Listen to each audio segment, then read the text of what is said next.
Buenos días, tardes o noches a todos y todas. Mi nombre es Valentín Velázquez y en la clase de hoy hablaremos de la anatomía de la arteria mesentérica superior. La arteria mesentérica superior es un ramo colateral que nace de la cara anterior de la arteria aorta abdominal, a 2 centímetros por debajo de la emergencia del tronco celíaco o trípode de Haller. Esta arteria está encargada de la irrigación de las estructuras que provienen del intestino anterior, es decir, que estará encargada de la irrigación de la mitad derecha del intestino grueso, es decir, ciego, colon ascendente y mitad derecha del colon transverso, y de la mitad derecha de las asas intestinales, yeyuno y ileales. Bien, a continuación veremos una aproximación esquemática a la arteria mesentérica superior con su trayecto y sus ramas. Posteriormente pasaremos a hacer la identificación de estos elementos en el ilustrado de Netter.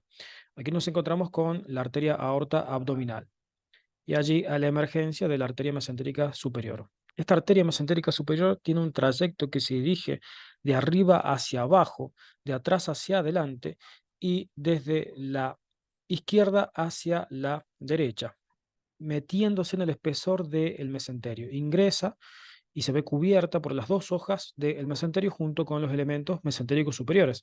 Es decir, que allí va a caminar con la vena mesentérica superior, que es anterior a la arteria, tanto en la raíz como en el trayecto del mesenterio, y con el plexo mesentérico superior, que nace del plexo celíaco o plexo solar y lleva filetes nerviosos para la inervación de todas estas estructuras que derivan del intestino anterior. Ahora bien, esta arteria se va a encontrar en su emergencia, en su nacimiento, en un cuadrilátero topográfico que se define con el nombre de cuadrilátero de Roggi por su eponimia.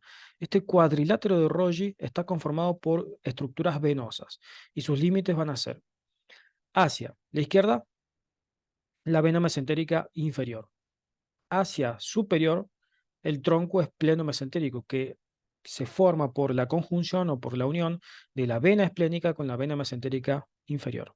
Hacia la derecha, este cuadrilátero va a estar limitado por la vena mesentérica superior y hacia caudal, el cuadrilátero se va a encontrar limitado por la vena renal izquierda, que va a hacer afluencia sobre la vena cava inferior o ascendente.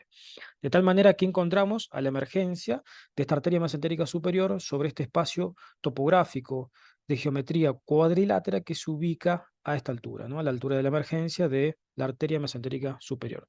Desde allí la arteria se va a dirigir de atrás hacia adelante, de arriba hacia abajo y de izquierda hacia la derecha.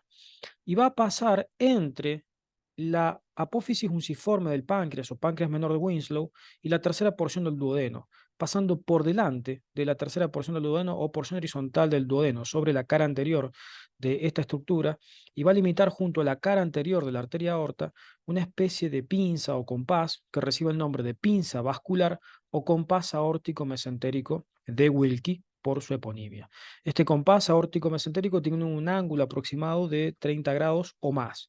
Cuando disminuye ese valor por debajo de 30 grados, se produce la compresión de esta tercera porción del duodeno y de la vena renal izquierda, que también se va a encontrar pasando por este sector, por este punto. Bien, aquí tenemos una representación de las asas intestinales. Estas son las asas intestinales. Este es el ilion terminal y esto es colon. Ciego, apéndice vermiforme o vermicular, colon ascendente, ángulo hepático, ángulo derecho, flexura cólica derecha del colon y aquí la primera porción del colon transverso. Bien, vamos a ver entonces ahora a las ramas que nacen de esta arteria mesentérica superior. Aquí nos encontramos con el peritoneo parietal posterior que discrimina entonces este espacio intraperitoneal o peritonizado y separa, excluye aquí a la arteria aorta. La arteria aorta, recordemos, es un órgano retroperitoneal primitivo o primario, es decir, que desde el desarrollo embriológico se ubicó por detrás del peritoneo. Esto que nos encontramos aquí, que ha aparecido este reborde en color amarillo, que se encuentra tapizando el complejo duodeno-pancreático, se corresponde con la fascia preduodeno-pancreática o, por su eponimia, fascia de Fredet. Bien, el complejo duodeno-páncreas, a excepción de la cola del páncreas, es un órgano retroperitoneal secundario que se encuentra adherido al peritoneo a través de sus fascias de coalescencia. Ahora bien, vamos con las ramas de la arteria mesentérica superior. Las ramas de la arteria mesentérica superior van a ser las siguientes. Allí sacamos a la arteria aorta y vemos allí a esa primera rama de la arteria mesentérica superior. Esta primera rama de la mesentérica superior apenas se encuentra emergiendo del complejo duodeno-páncreas, se corresponde con un ramo hepático que es inconstante, que se dirigirá hacia el hilio hepático para irrigar nutriciamente esta víscera.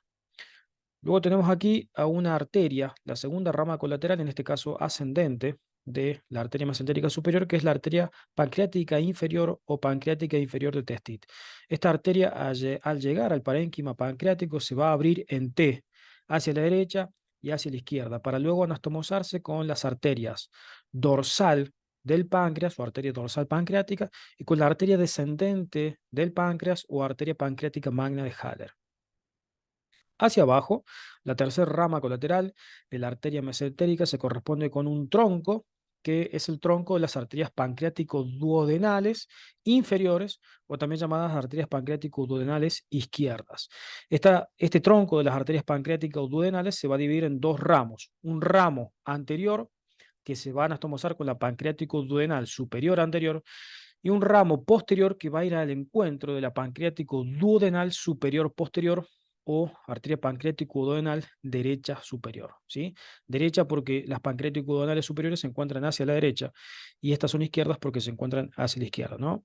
Era el designio clásico. El nombre actual oficial serían pancreático-duodenales superiores o inferiores.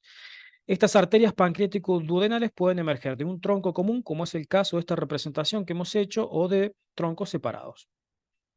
Bien, si seguimos el curso entonces de estas colaterales, nos encontramos con este grueso tronco arterial que se dirige hacia la derecha, que se denomina arteria cólica media.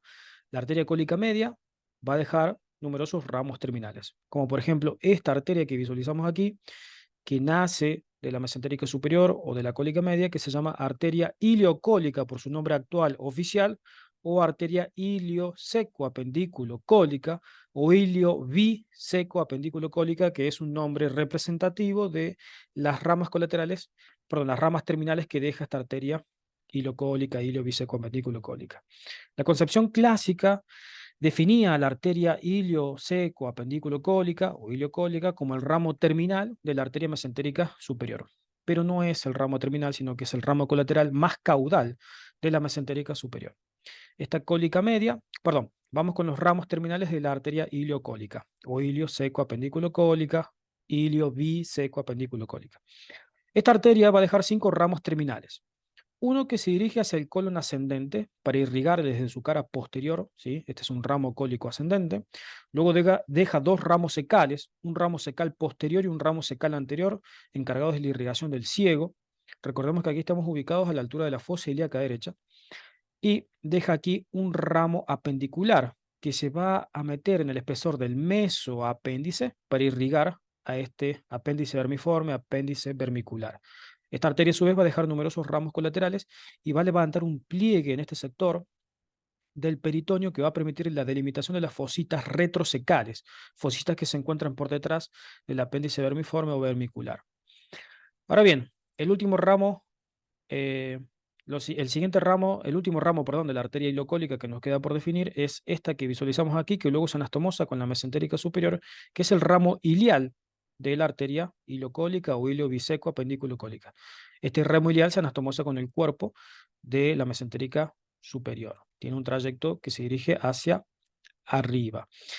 Este arco, que se define como yuxta ilial, va a dejar un punto del mesenterio que no recibe tanta vascularización como los demás sectores del mesenterio y de las estructuras del intestino anterior, y que va a recibir el nombre de arco avascular o área, en realidad es área avascular de Trebs. ¿Sí? Es una eponimia en francés. El área avascular de Trebs es una estructura que no se encuentra tan vascularizada, en realidad es un punto topográfico de estas asas intestinales que no se encuentran tan vascularizadas como las demás porciones del colon ascendente y de las asas intestinales yeyuno-iliales. Bien, dijimos que esta era la arteria cólica media. La arteria cólica es la arteria cólica derecha, perdón. Esta arteria cólica derecha va a dejar un tronco que es la arteria cólica media, que es inconstante y se distribuye hacia la cara posterior del colon ascendente. Y luego se deja una arteria que es la arteria cólica ascendente, que a la altura del ángulo del colon, ángulo hepático del colon, ángulo derecho del colon, va a dejar dos ramos terminales. Uno que es la arteria del ángulo derecho o arteria del ángulo hepático del colon. Y otra que es la arteria del colon transverso, que va a ir en la búsqueda del colon transverso y luego se van a estomosar con el ramo superior de la arteria mesentérica inferior para constituir el arco de Riolano, arcada de Riolano, que representa la anastomosis entre la arteria mesentérica superior y la mesentérica inferior. Ahora bien, hacia el lado izquierdo, esta arteria mesentérica inferior va a dejar a unas arterias que se definen como arterias intestinales o arterias sigmoides, que son de 12 a 15 y tienen una emergencia en espiral. Es decir, ¿qué significa que sean en espiral? Que las posteriores se van a dirigir hacia la izquierda y las anteriores se van a dirigir hacia la derecha. Es decir, las que nacen de la cara posterior de la aorta son derechas. Las que nacen de la cara anterior son izquierdas. Tiene un trayecto espiralado, un origen espiralado. Dijimos que son de 12 a 15. Estas arterias intestinales, que son de 12 a 15, se van a anastomosar por inosculación para luego llegar a estas asas intestinales a través de un vaso recto, ¿sí? O vasa recta, que tiene justamente una dirección, un trayecto recto. Aquí veremos entonces su constitución. Representamos a tres arterias que son las intestinales, a fines prácticos y fines didácticos, pero en realidad recordemos que son de 12 a 15. Sacamos aquí a las estructuras del colon e intestinales, estructuras digestivas, y vamos a ver cómo se conforma esta anastomosis entre las intestinales. Cada una de estas arterias intestinales, que dijimos que son de 12 a 15, van a dejar un ramo ascendente y un ramo descendente, ¿sí? Aquí tenemos ramo ascendente, ramo descendente, ramo ascendente, ramo descendente, y aquí ramo ascendente, ramo descendente. Estos ramos ascendentes y descendentes se van a anastomosar entre sí, es decir, se van a comunicar arterialmente entre sí. Entonces, por ejemplo, aquí vemos al ramo descendente de esta arteria intestinal superior anastomosarse con el ramo ascendente de la arteria intestinal media, ¿no? Es decir, ramo descendente de la arteria superior con el ramo ascendente de la arteria inferior. Esto se denomina arco arterial de primer orden, es el primer arco arterial que se forma. Aquí exactamente lo mismo, el ramo descendente de la arteria intestinal media con el ramo ascendente de la arteria intestinal inferior, arco arterial de primer orden. A su vez, estos arcos arteriales de primer orden van a dejar ramos descendentes y ascendentes, y que van a conformar por su anastomosis los arcos arteriales de segundo orden. Por lo general, lo que visualizamos en la irrigación del intestino delgado y del colon es hasta arcos arteriales de segundo orden, pero pueden haber inclusive arcos arteriales de tercer orden, ¿sí? Aquí, ramo descendente del arco arterial de primer orden, ramo ascendente del arco arterial de primer orden, se forma un arco arterial de segundo orden, ¿sí? Y aquí exactamente lo mismo. Ahora, esos arcos arteriales van a dejar a su vez ramos ascendentes y ramos descendentes, que forman los arcos arteriales de tercer orden. Entonces aquí vemos arcos arteriales de tercer orden, segundo orden y primer orden. Aquí lo mismo, ¿sí? Aquí tenemos dos arcos arteriales de tercer orden, segundo, segundo, segundo orden, primer orden y primer orden. De los arcos arteriales de segundo o tercer orden van a nacer unos vasos que son los que llegan a ese órgano hueco, al colon o al intestino delgado, que se define como vaso recto por su trayecto. ¿Sí? Aquí vemos a esos vasos rectos que se van a ubicar en el espesor de los apéndices omentales, apéndices epiploicos o apéndices adiposos de la configuración externa del colon y van a irrigar a la víscera. Y en algunas ocasiones estos vasos rectos dejan una arteria que se distribuye por el espacio que no se encuentra cubierto por los arcos arteriales, que se denominan arterias recurrentes. ¿Sí? Estas son las arterias recurrentes, que son ramos que nacen de los vasos rectos. Ahora bien, vamos a ejecutar la identificación de estos elementos sobre el ilustrado de Netter. Aquí tronco celíaco, aquí la emergencia de la arteria mesentérica superior. Dijimos que se ubicaba en el espesor de un cuadrilátero que se llama cuadrilátero de Roggi. ¿Sí? Este cuadrilátero de Roggi estaba definido por hacia arriba el tronco espleno mesentérico, hacia la derecha la vena mesentérica superior, hacia inferior la vena renal izquierda y hacia la izquierda, la vena mesentérica inferior, que aquí se encuentra oculta por el parénquima pancreático. Separados el tronco celíaco de la emergencia de la arteria mesentérica superior por una distancia de 2 centímetros. Esta porción de la mesentérica superior se denomina porción retropancreática. Y esta porción, que es la que se encuentra emergiendo entre el borde superior de la tercera porción del duodeno y la apófisis unciforme o páncreas menor de Winslow, se denomina porción de emergencia o preduodenal de la arteria mesentérica superior. Desde allí tiene todo su trayecto que se dirige hacia abajo y hacia la derecha, metiéndose en el espesor del mesenterio. Todo esto que se ha disecado aquí es mesenterio, ¿sí? Esta sería la raíz del mesenterio. Las dos hojas del mesenterio y el tejido celular laxo y adiposo que se ubica allí en ese espacio del mesenterio a través del cual pasan los elementos vasculonerviosos mesentéricos superiores. Bien, vamos con los ramos colaterales. Vemos aquí de la mesentérica superior naciendo el tronco de las arterias pancreático-duodenales, ¿sí? Pancreático duodenal inferior posterior, pancreático duodenal inferior anterior. Allí, llegando hacia el páncreas, estaría la arteria pancreática inferior de testículo. No se encuentra representada la arteria hepática de la mesentérica superior o ramo hepático, ya que es inconstante, ¿sí? Recordemos que habíamos mencionado que es inconstante. Fíjense aquí hacia la izquierda haciendo todas las arterias intestinales, que dijimos que se encontraban en número de 12 a 15. Más adelante abordaremos la identificación de los arcos de primer, segundo y tercer orden.